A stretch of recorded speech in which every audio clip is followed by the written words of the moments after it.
मृत्यु पर भी रामू को अमर करने को चली कसरत। माटी तलु बाहरी रामू हाथीर कंकाल।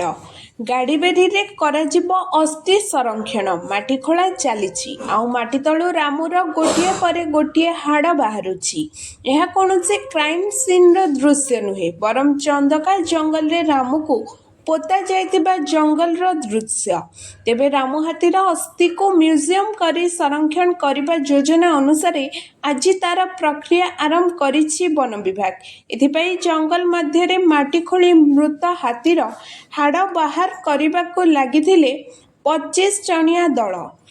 तेबे जेउथिरे एम्स हॉस्पिटल एक्सपर्ट वन्यप्राणी विशेषज्ञ मध्य उपस्थित थिले।